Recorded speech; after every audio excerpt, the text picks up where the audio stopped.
الو، مكتب الأسطى حنفي المخدم. ايوه يا فندم. عاوز اكلم الأسطى حنفي من فضلك. انا الاسطى حنفي. اسمع يا اسطى حنفي، انا حرم عبد العال بيه. اهلا وسهلا ست هانم، ازاي الصحه يا ست هانم؟ الله يسلمك يا اسطى حنفي. اسمع، افندم يلزم خدمه يا ست هانم؟ طبعا يلزم خدمة، امال انا بضرب لك تليفون ليه؟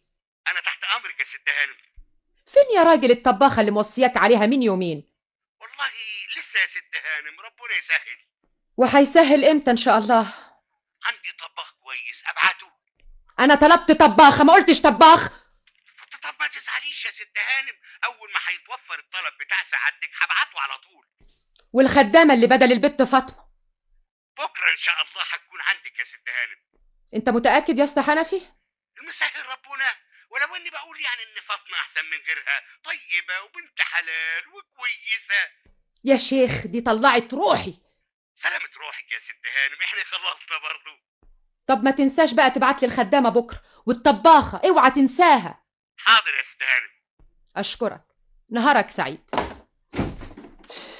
مش هنخلص احنا من الخدامين وقرف الخدامين. يا ساتر. مالك يا سرايا؟ بتكلمي نفسك ليه؟ زهقت يا عبد العال، روحي بقت في مناخيري خلاص، ما عدتش طايقه نفسي. دايما عصبيه كده ليه بس؟ كفالة الشر. اف الخدامين يا عبد العال، الخدامين مطلعين عينيا. هاتي غيرهم يا حبيبتي. اجيب غيرهم منين؟ لو كانوا بيتباعوا كنت اشتريت دستة. دستة؟ ليه هما جمبري؟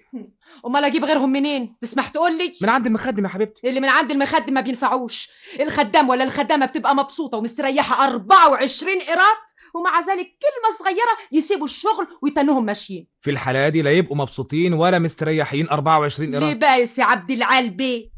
لازم بيكونوا زعلانين من حاجة. هيزعلوا من ايه؟ اكلين شاربين نايمين، هيشتغلوا في بيت احسن من ده؟ امال ايه اللي يكون مزعلهم؟ انا عارفه بقى اسالهم. انت اللي حقك تسأليهم، لان المفروض ان علاقتك بيهم علاقه زي الزفت. وايه بس اللي مخليها زي الزفت؟ زف، انا عارفه لك بقى انت كمان، ما تسيبني في حالي. كل اللي انا عاوزه اننا نناقش المشكلة دي بهدوء. واجيب الهدوء منين؟ طول ما في ازمه خدامين في البيت يبقى ما فيش هدوء. يبقى مفيش داعي للكلام في الموضوع ده دلوقتي يا سرايا. طبعا لانك مرتاح. لو كانوا الخدامين مطلعين عينيك زي ما هم مطلعين عينيا لا ما كنتش حول تقول كده. الله، لا حول الله. ان قلنا نناقش المشكلة بهدوء تقولي لا، وان قلنا انا ما قلتش لا.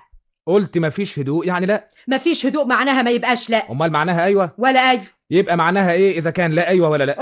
انت هتفتح لي محضر يا عبد العال. وبعدين بقى يا اخواتي بلاش اتكلم. وانا هيشاك يا اخي. بس لو تروقي دمك يا سرية. انا دمي كان رايق قبل ما تيجي. يعني انا اللي عكرته؟ طبعا، من ساعه ما دخلت الاوضه وانت بتستجوبني.